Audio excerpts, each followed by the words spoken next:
Hi, we're here today filming the last episode of Season 4's Essential. I'm here today to interview Dr. Eric Lewis. One second. That's my job. I'm here to interview you today. We haven't even done the intro yet. You should have told me beforehand. Hi, I'm Eric, and today we're going to meet an individual that has had multiple positions here in FCPS, and someone I know pretty well. Let's go and meet him.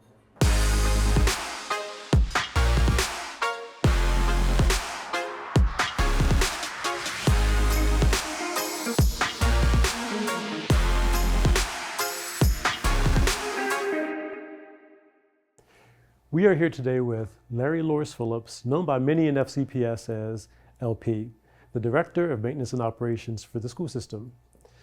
Larry, LP, thank you so much for a little bit of your time today. I know how busy you are because we're talking all the time about what you do and what I do. How you doing? Doing well. You're welcome, Dr. Eric Lewis Phillips. You know it's Eric. Or what do people call you when they think you're me? Well, what I say to them is, I'm the other one. And what I say to them when they think that I'm you is, he's the better half. Yeah. And you truly are the better half. So I know a lot about your background and what you've done professionally and what you do in FCPS. It's a great opportunity though to help our school system and community know a little bit more about what you do because it's one of the many roles that helps to make sure that our students and staff have safe, comfortable environments in which to learn and work. All right? All right. So thank you for your time. You're welcome. So again, I know a lot about your background, but one of the things I found fascinating about your professional background is that where you started in undergrad and where you are now, it wasn't linear. You didn't know that you'd be doing this. So we'll talk a little bit about that. What did you major in undergrad? So I went to Morgan State University and I graduated with a degree in English, concentrating in literature and language. And so shortly after I graduated, I had the opportunity to take a leadership role at a financial institution that I was working at. And I did that for several years before moving into the mortgage industry, again, in a leadership role. And during that time, I had some family friends approach me about kind of tagging along with them to see what things were like in their business. They did commercial cleaning. And so eventually I said yes.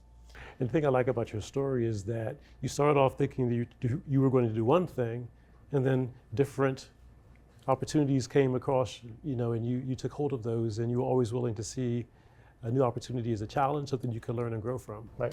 Okay, so after you were introduced to commercial cleaning, you then became an entrepreneur and started your own business, right?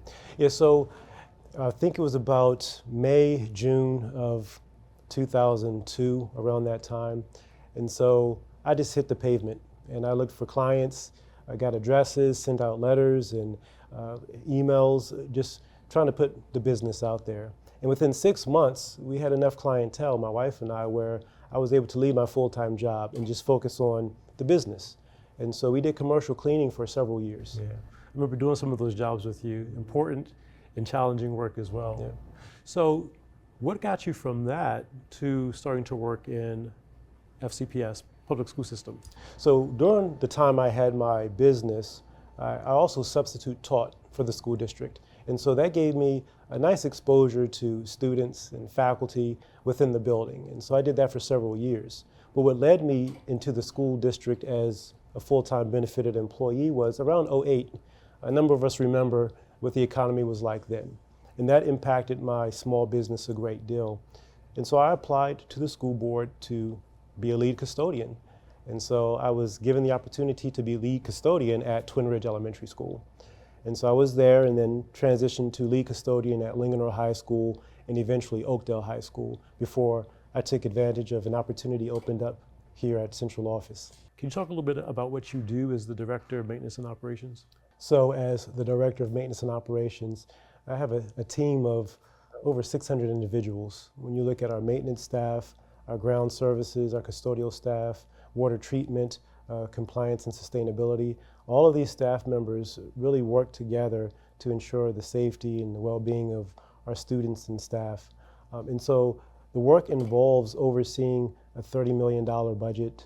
We have over 70 facilities that we care for, over some 7 million square feet.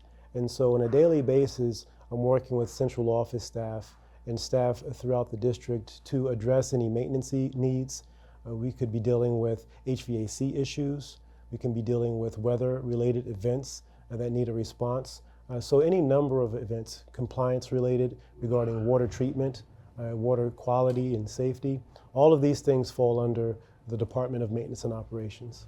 And we're in one of the facilities that you help to support and oversee as the director. That's the paint shop. Yes. Okay. So 2 more questions for you.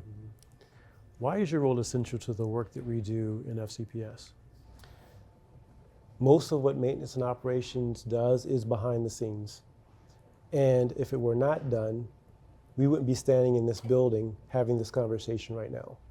Our students wouldn't be in classrooms receiving instruction from our faculty. Our central office staff and other office staff would not be at their desks supporting external stakeholders or internal stakeholders. The lights wouldn't be on. You wouldn't be able to use the bathroom. You wouldn't be able to drive over the parking lot without hitting a number of potholes. And the list goes on. So that's why what we do is essential, because without maintenance and operations and the services that we provide, these facilities would not be safe. They wouldn't be conducive to work or instruction. And so it's vitally important that we continue to support those individuals. And it's one of the reasons that I feel privileged to have this opportunity to serve in this role, to support them, because they're the reason why we're successful. And you said you feel privileged, and that really ties into my last question. What do you love about the work that you do? Seeing the immediate impact of the services we provide.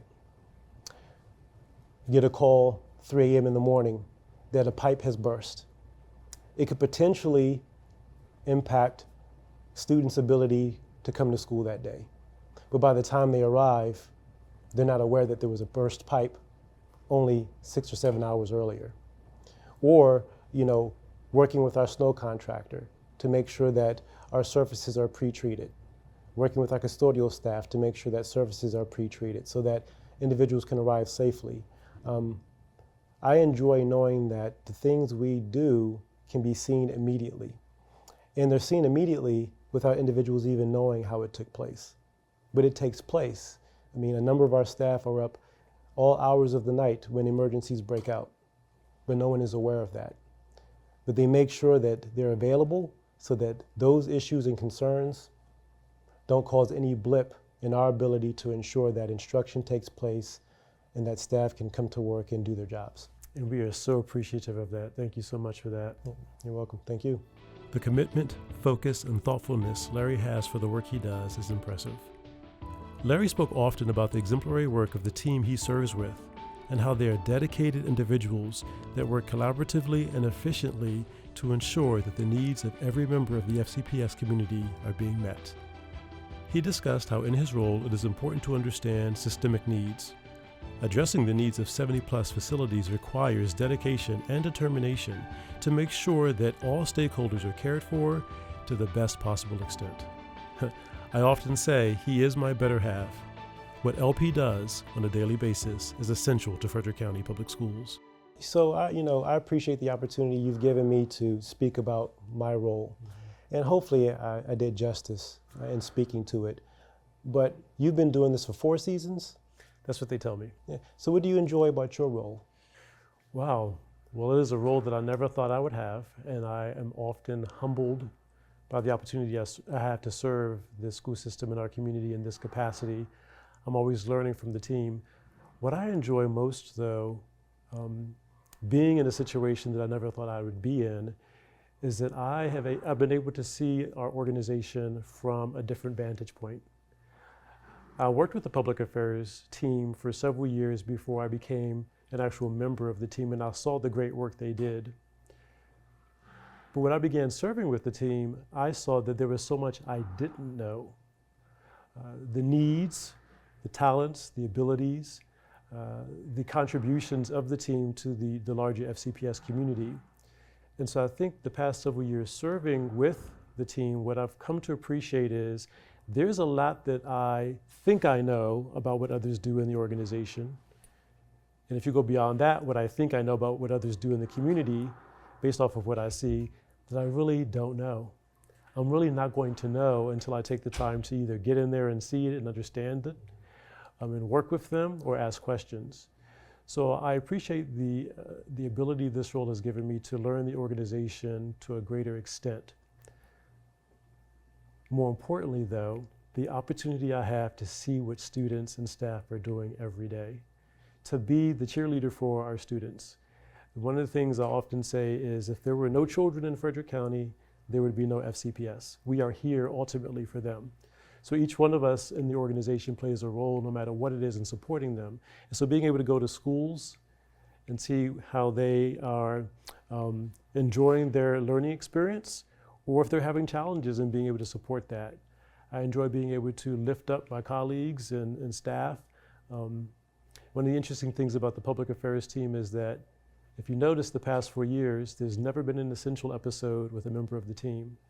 Because as you said with many members of your team, they want to be the ones that are behind the camera, behind the scenes, doing the work to lift up and promote the excellence that is FCPS. And so I have the opportunity to be one of the key spokespeople for the school system to shine that light on them and to shine the light on the school system as a whole. And again, it is a very humbling privilege because I am a flawed, imperfect man. So it's just doing the very best I can to do that in a way that is beneficial. But the great thing about it is I have a phenomenal team to lift me up and help me to be able to do it so I could be effectively serving them. Wow, that was a lot. Thanks for sharing that. Was it a lot, like too much, or was it Well, like? I was going to ask, were my responses that long? Yes. If they were, I apologize. Your responses were longer. No, that was good. I got one more question for you. Okay. So, who had these glasses first? You know or what? me? We were together when we first saw these glasses. But who purchased them first? You purchased them first because you said, Okay, "Can I see, can I see those again?" We don't need to do this on camera. Okay. But But this is here to let people know that this is Eric. I thought it was there because you didn't know who you were. Sometimes I don't. It's a lot going on. It's a lot going on in FCPS. Okay. All right, Larry. Thank you so much for your time. You're I welcome. appreciate you and everything that your team does for our community. I really enjoyed spending time speaking with Larry today. And although we talk often about the work that he does and the work that I do for the school system, I always learn something new each and every opportunity I get to listen to what it is he has to say about the work that he and his team play in supporting each and every student, each and every day, along with each staff member in FCPS. If it wasn't for the work of this important, essential team, we wouldn't have lights on, clean facilities, safe environments to learn in and to work in. We are so fortunate to have each and every member of that team working alongside of us daily. Well, everyone, that's it for season 4. Until next season, please continue to take care of yourself, take care of each other, and be well.